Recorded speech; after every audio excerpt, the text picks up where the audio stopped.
all the work that Solomon made for the house of the Lord was finished. And Solomon brought even all the things that David his father had dedicated, and the silver, and the gold, and all the instruments, put he among the treasures of the house of God. Then Solomon assembled the elders of Israel, and all the heads of the tribes, the chief of the fathers of the children of Israel, unto Jerusalem, to bring up the ark of the covenant of the Lord out of the city of David, which is Zion. Wherefore all the men of Israel assembled themselves unto the king in the feast which was in the 7th month. And all the elders of Israel came, and the Levites took up the ark, and they brought up the ark, and the tabernacle of the congregation, and all the holy vessels that were in the tabernacle, these did the priests and the Levites bring up. Also King Solomon and all the congregation of Israel that were assembled unto him before the ark sacrificed sheep and oxen, which could not be told nor numbered for multitude. And the priests brought in the ark of the covenant of the Lord unto his place, to the oracle of the house, into the most holy place, even under the wings of the cherubims. For the cherubims spread forth their wings over the place of the ark, and the cherubims covered the ark and the staves thereof above. And they drew out the staves of the ark, that the ends of the staves were seen from the ark before the oracle, but they were not seen without. And there it is unto this day. There was nothing in the ark save the 2 tables which Moses put therein at Horeb, when the Lord made a covenant with the children of Israel, when they came out of Egypt. And it came to pass, when the priests were come out of the holy place, all the priests that were present were sanctified, and did not then wait by a corpse. Also the Levites, which were the singers, all of them, of Asaph, of Heman, of Jeduthun, with their sons and their brethren, being arrayed in white linen, having cymbals and psalteries and harps, stood at the east end of the altar, and with them 120 priests, sounding trumpets. It came even to pass, as the trumpeters and singers were as one, to make one sound to be heard in praising and thanking the Lord. And when they lifted up their voice with the trumpets and cymbals and instruments of music, and praised the Lord, saying, For he is good, for his mercy endureth forever, that then the house was filled with a cloud, even the house of the Lord, so that the priests would not stand to minister by reason of the cloud, for the glory of the Lord had filled the house of God. Shalom. All praises, fear, glory, and honors to Yahweh, Bahashim, Yahushai, Bahashim, Rakakwadash. Lord willing, this is edifying. And right now, we're blowing the trumpet. You know, we're making music to glorify the power and the mercy of Yahushai that he has given to us. At the same time, we're also making the trumpet be blown because we see how our enemies are trying to deceive us, you know, and you know, they're surrounding us, you see. So we're letting Yahushai know that this time is the most wickedest time that they've ever been, you see. And there's a lot of anti-Yahushai, there's a lot of antichrist, a lot of unbelievers, you see, a lot of infidels, and worse than infidels, worse than Esau, you see. Now,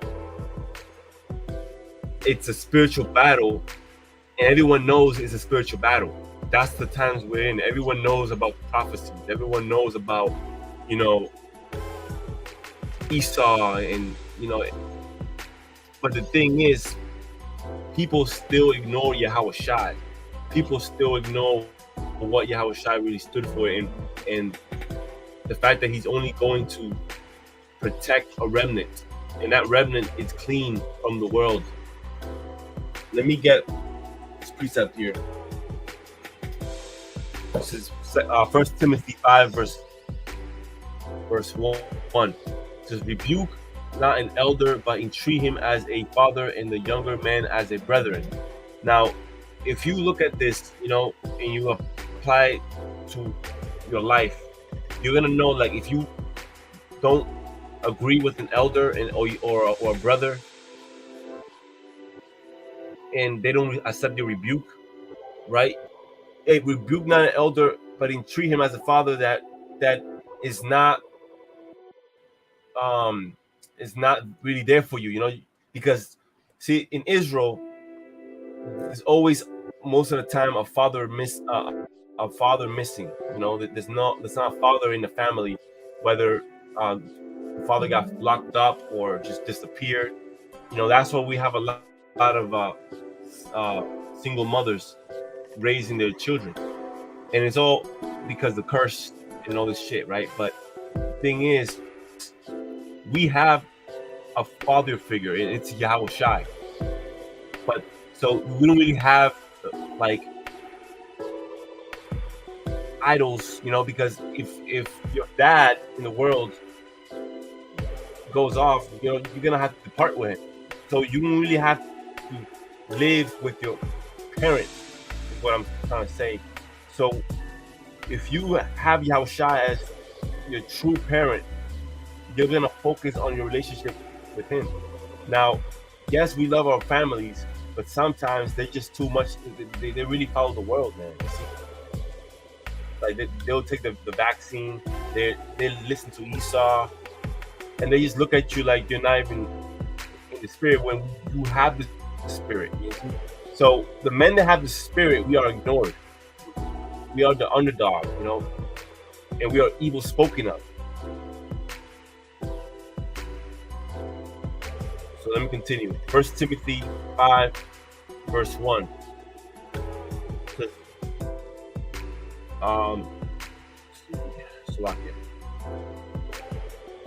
Let me jump to verse 12. It says, they condemn themselves by rejecting Yahweh's faith, the faith and power, the faith they first accepted.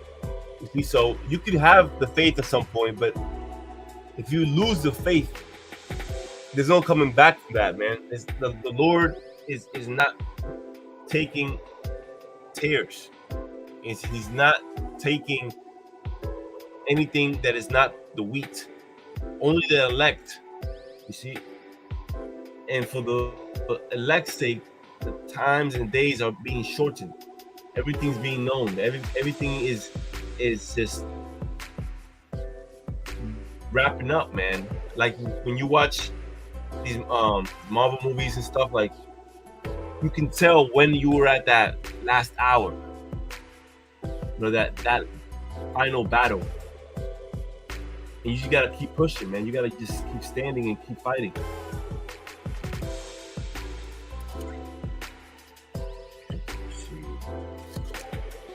Now, 1 Corinthians, right, is based on the apostle, the epistle of Paul.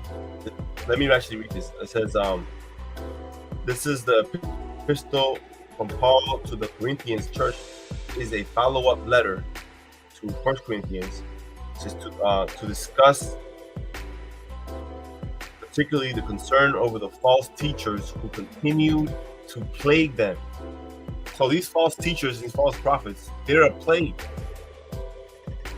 And they're one of the worst plague if you let them deceive you and you start following them and worshiping them and honoring them. That's the worst type of plague because it's a plague of the mind. You're not following Yahushua, you're following man.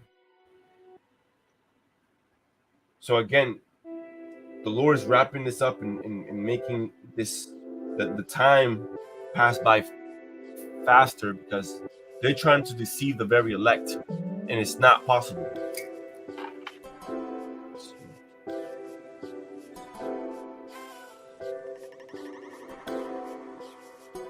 All right, this is Matthew 24. I'll start from the top. Matthew 24, verse 1. Yahushua went out and departed from the temple, and his disciples came to him to show him the buildings of the temple. Yahushua said unto them, see ye not all these things? Verily I say unto you, there shall not be left here one stone upon another that shall not be thrown down. The Lord is throwing down, man. He's throwing everything that men have created. All these false doctrines, all these, you know, doctrines of men.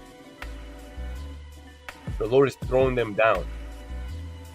So Yahushua said unto them, see ye not all these things, verily I say unto you, there should not be left in one stone upon another that should not be thrown down. And as he sat upon the Mount of Olives, the disciples came unto him privately, saying, Tell us, when shall these things be? And what shall be the sign of thy coming and of the end of the world? So we're going to the Lord privately, man. Privately. That's where the Lord is. You're gonna have a private relationship with Yahushua. Meaning you don't have any other relationship, especially with men or of the world or things of the world, with money, camps, groups, and movements. None of these things matter. The only path to salvation in life is you defending the gospel and feeding the sheep, teaching and practicing what you're teaching, if you're truly with Yahushua. And it's not going to be a hard, difficult thing, because we love doing so, man. This is Matthew 24 and verse, let me go to verse 6. Actually, verse 4. And Yahushua answered and said unto them, Take heed that no man deceive you, for many shall come in my name, saying, I am the anointed, and shall deceive many. And ye shall hear of wars and rumors of wars, and see that ye be not troubled, for all these things must come to pass, but the end is not yet. For nation shall rise against nation, and kingdom against kingdom, and there shall be famines and pestilence and earthquakes in diverse places. All these are beginning of sorrows, man. These are just the beginning, and we're at the end right now. We see bigger prophecies coming to pass right now. Guys are still stuck with the cashless society things and Mark of the Beast. Well, guys already have Mark of the Beast. They're marked by the beast. That's what guys are. Guys are marked by the beast. They have that mark on them, and we see it. You don't see how they walk, how they are.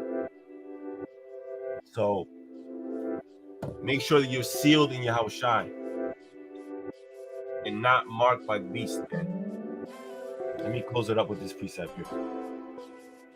Actually, let me see if there's anything else on this.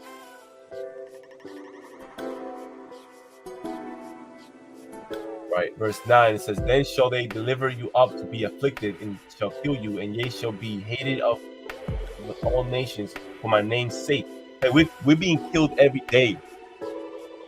We're being whipped every day. We're suffering this affliction, but we are rejoicing because we know what this will give us. It's gonna benefit us in a way that no one has benefited off anything before. It's mortality. It's eternal life, man. Guys are still thinking about their wallets and their subscribers. No, we're thinking about eternal life. When everything goes off, the only thing it's gonna continue to be on and show their strength and their light and their power is the of heaven. And the ones that are in Yahushua, because Yahushua already has defeated death. The Lord has overcome death, man. We won. See, if you're one with Yahushua, you have the victory already.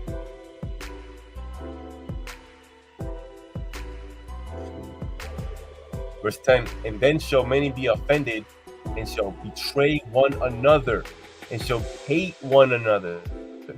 Many false prophets shall rise, and shall deceive many. And because iniquity shall abound, the love of many shall wax cold. But he that endure unto the end, the same shall be saved. So you got to really endure to the end. If you don't finish this race you're not going to be saved, man. That's it. It don't matter how much you're in. It don't matter how long you endured. Did you finish though? Did you finish? The last example that the Lord put for us was when He laid down His life for us on the cross. He finished the course. He said He's gonna ride for us. Well, He actually ride for us to the very end in the way, in the most crucial way you can prove it. So by we having that second chance right now, we're not going to play around and try to be, you know, friends with everybody when most of the world are antichrist. They don't really love Yahweh Shai. They don't really love Yahweh Shai. They just love having a hobby. They love having something to do, but they don't really do it, you know, with the true heart of Yahweh Shai. The true intentions. You see? It don't matter if you have one view. If you have one view, or even if you don't have any subscribers like these false prophets do what you think is right through Yahweh Shai. You're going to do it for the love of it. And with that, let's give all praises, fear, and glory and honors to Yahweh, Ba'ashem Yahweh Shai, Ba'ashem Rakakwadash, Alpha and Omega. Most High is going to send His Son for revenge, man. So continue waiting, because we have the victory already, man. The Lord already has a victory. He's just going to bring the revenge now. He's going to bring judgment. Shalom.